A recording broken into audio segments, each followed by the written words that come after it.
तो नमस्कार दोस्तों, आप लोग का स्वागत है आपके अपने YouTube चैनल इनविंसिबल मैथमेटिक्स में। आज हम लोग जो प्रश्न करने वाले हैं, जिन प्रश्नों को हल करने वाले हैं, वो अनुपात तथा समानुपात से संबंधित प्रश्न हैं। कैसे हल करते हैं, किस टाइप के प्रश्न हैं, सबसे पहले देखिए महत्व रखता है आपके प्रैक्टिस का। आप कितना ज़्यादा प्रैक्टिस करते हैं, इतना उतना डिपेंड करेगा कि आपको कितना ज़्यादा कॉन्सेप्ट आएगा, आप कितने मैथ्स में एक्सपर्ट बनोगे। ये डिपेंड पूरी करता है आपके प्रैक्टिस के ऊपर। इसलिए प्रश्नों को जितना ज़्यादा हो सके प्रैक्टिस करें। तो सबसे पहले प्रश्न हम लोग देखते हैं। यहाँ पे दो संख्याओं का अनुपात 3:4 है एवं उनका मौसा कितना दिया हुआ है 4 है, तो उन दोनों संख्याओं का लसा कितना होगा। इस टाइप का क्वेश्चन है। तो हम लोग करेंगे, दोनों संख्याओं का अनुपात कितना दिया हुआ है 3:4 है दिया हुआ है। तो माना संख्या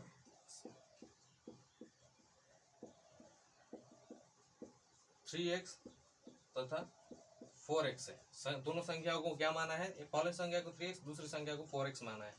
हम लोग x मान सकते हैं क्योंकि अनुपात में x अनुपात x क्या हो जाता है, x अनुपात x मान सकते हैं क्योंकि ये भी बराबर है, ये दोनों अनुपात बराबर है। 1:1 भी एक ही है, x:x भी एक ही है। तो x को बाद में काट सकते हैं, इसलिए यहाँ पर मान सकते हैं कि 3x बराबर 4x, 3x तथा 4x है। x कोई मल्टीपल है, गुणज है, ठीक है। तो यहाँ पे अब प्रश्न हम लोग को जो बोला है उस अनुसार हम लोग 3x और 4x दो संख्या है, तो इसमें मौसा क्या होगा। मौसा वही होता है, हम लोग जानते हैं मौसा वही होता है जो दोनों में कॉमन हो, ठीक है। तो x मौसा है, दोनों में कॉमन है, तो x इक्वल टू मौसा तो दिया हुआ है ना 4 है, तो x का वैल्यू 4 है, वो दीजिए, सॉरी ये 4 है। अब उनका लसा निकालना है। अब ये दोनों संख्याओं का लसा क्या होता है, जो संख्या है उसको गुना किया जाता है। 3 और 4 का लसा कितना होता है, 3 एकम 3, 4 का 4 उतर देगा, 2 दूना 4 यानी 2 दूना 4, 4 तिया 12। तो मौसा क्या होगा, सॉरी लौसा क्या होगा, लौसा में दोनों संख्याओं को गुना किया जाता है, ठीक है। और जो कॉमन है उसको एक ही बार लिया जाता है, एक्स को एक ही बार लेंगे, ठीक है, इसलिए 12x होगा।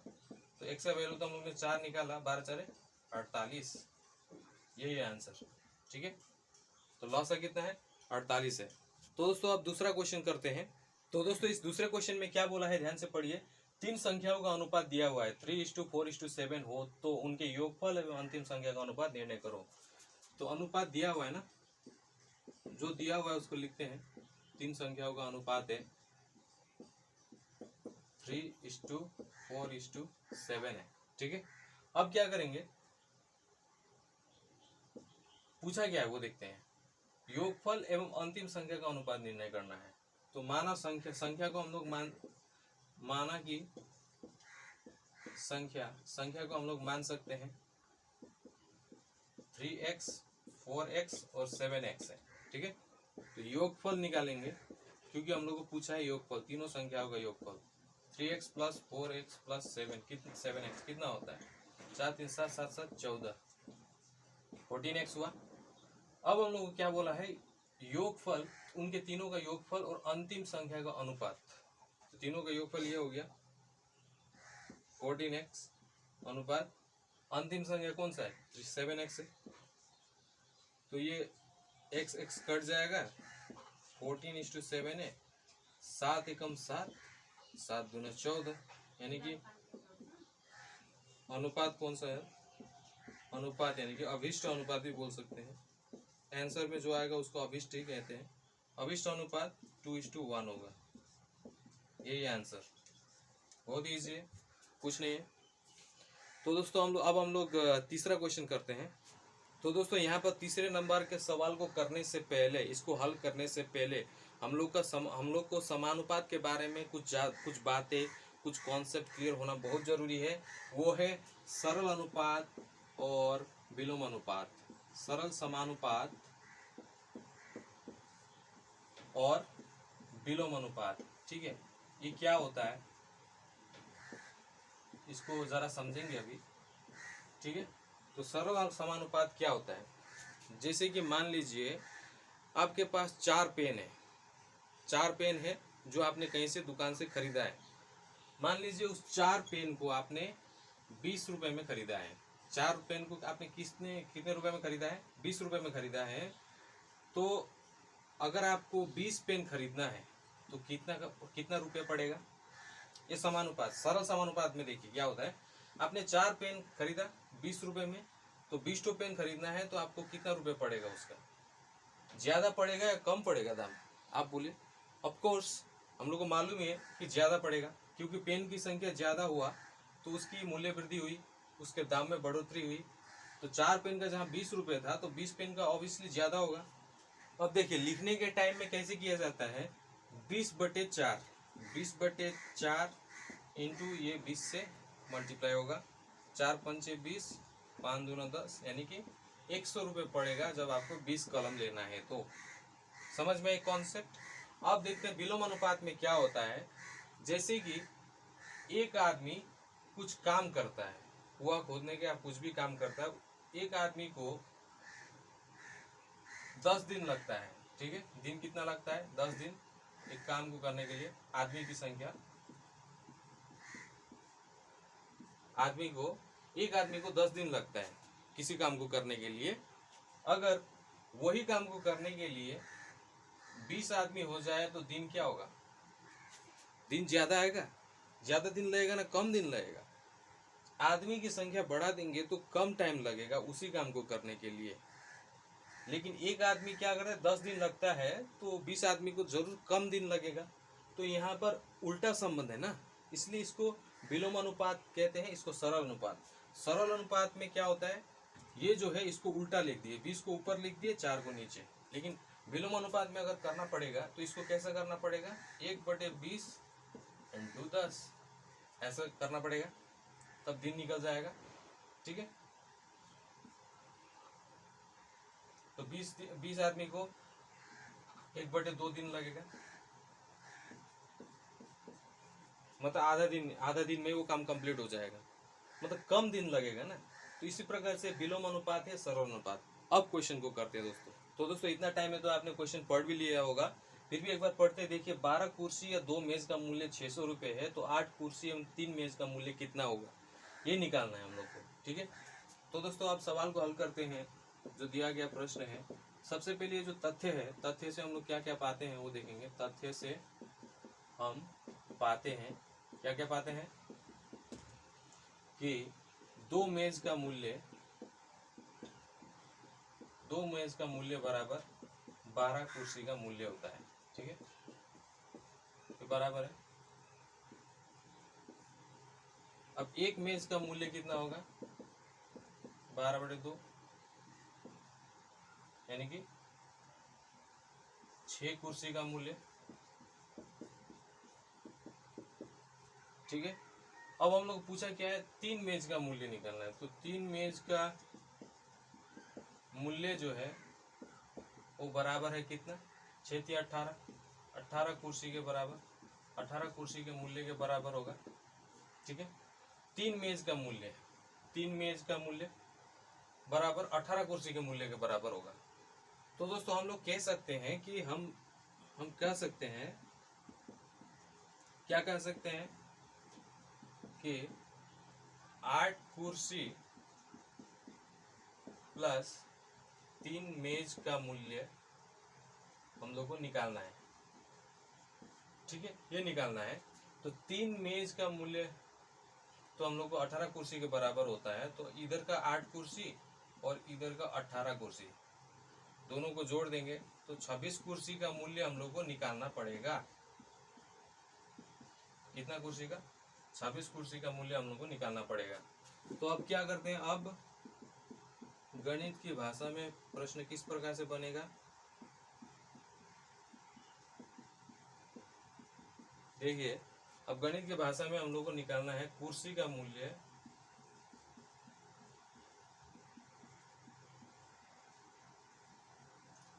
ऐसा करते हैं, कुर्सी तथा कुर्सी का मूल्य को अलग कर देते हैं, क्योंकि यहाँ पे 12 कुर्सी का दाम 600 रुपये है। 12 कुर्सी का दाम कितना है, 600 रुपया है।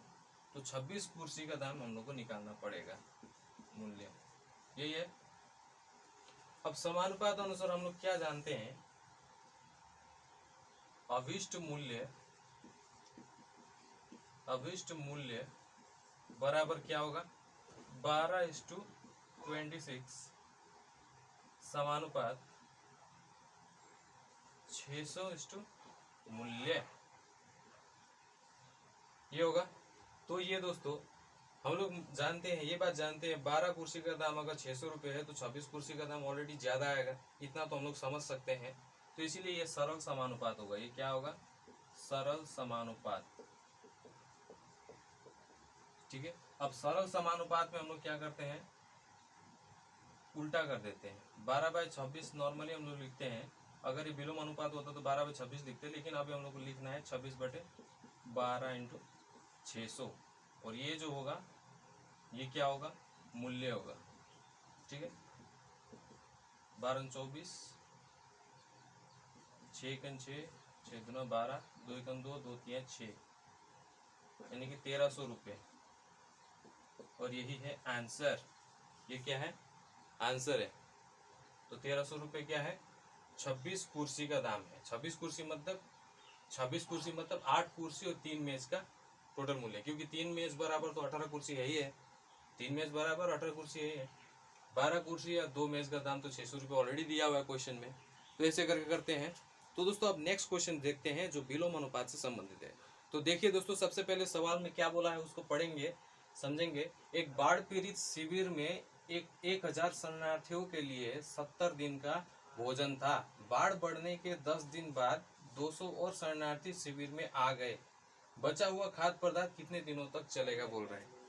अब देखिए, कभी कभी भूकंप आती रहती है हमारे यहाँ इंडिया में, कभी कभी बाढ़ भी आती रहती है। तो उससे क्या होता है, बहुत सारे लोगों की जन धन की क्षति होती है। तो कई सारे गवर्नमेंट जो है या फिर कोई बड़े ऑर्गेनाइजेशन ऐसा लोगों की भलाई के लिए, लोगों की मदद करने के लिए ऐसा शिविर, कुछ ऐसा मंडल बनाते हैं जहाँ पर बाढ़ से पीड़ित लोग आते हैं, और वहाँ पे अपना दैनिक दिनचर्या का जो खाना वाना है वो सब उन लोगों को दिया जाता है।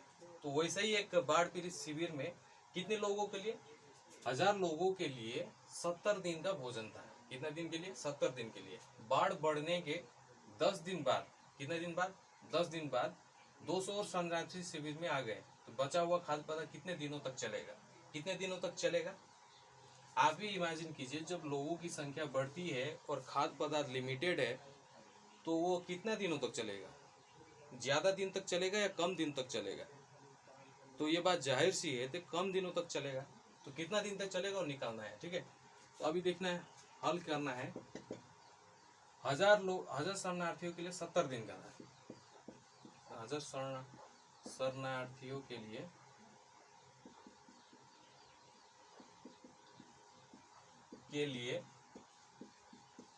70 दिन का भोजन था। ठीक है, 70 दिन का भोजन था। कितने दिन बाद आया, 10 दिन बाद 200 लोग और आ गया ना।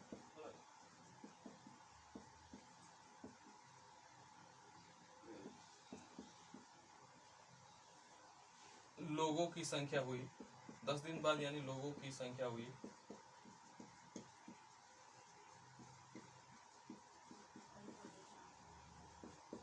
1200, क्योंकि यहाँ पे 1000 है, 200 लोग और आ गया, तो टोटल कितना हो गया, 1200 हो गया।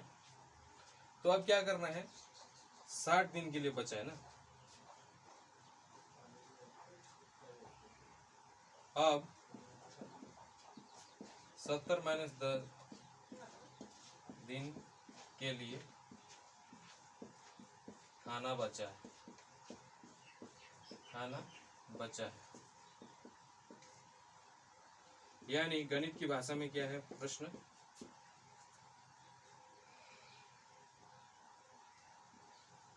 शरणार्थियों की संख्या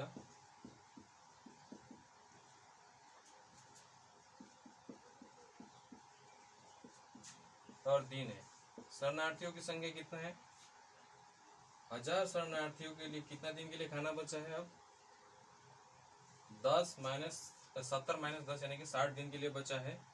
तो शरणार्थियों की संख्या बढ़ के हो गई 1200, तो दिन कितना होगा। ठीक है, तो विलोम अनुपात में ये क्या है, विलोम अनुपात है, ये कॉमन सेंस की चीज है। विलोम अनुपात होगा या समानुपात होगा, सरल अनुपात होगा या विलोम अनुपात होगा, ये कॉमन सेंस की चीज़ है,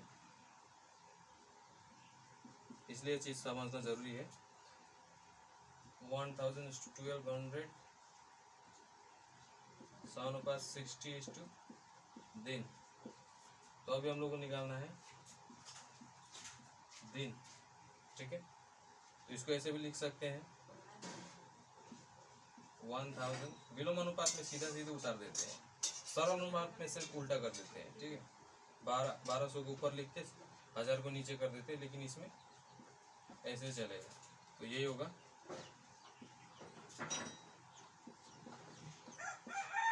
6 दूना 12, 2 5 10, 2 0, यानी 50 दिन बचेगा। शरणार्थियों शिविर में 10 दिन के बाद 200 और शरणार्थी आ गए तो खाद्य पदार्थ कितने दिनों तक चलेगा? तो 50 दिनों तक, 50 दिनों तक चलेगा। यही है, कितना दिन तक? 50 दिन तक चलेगा, ठीक है। ये कैलकुलेशन को मैं आपको यहाँ दिखा देता हूँ, आप लोगों को दिख नहीं रहा होगा। तो ये काटाकुटी करने के बाद हम लोग के पास कितना संख्या आया? 50 आया, यानी कि 50 दिनों तक वो खाद्य पदार्थ चलेगा। यही है आंसर, ठीक है। तो दोस्तों आई होप ये वीडियो में आप लोगों को अनुपात समानुपात से संबंधित प्रश्नों का हल किस प्रकार से किया जाता है, ये सारी चीज़ें आइडिया अच्छा से हुआ होगा। तो हम लोग दोस्तों मिलेंगे अगले वीडियो में, तब तक के लिए good bye and take care. Thank you दोस्तों।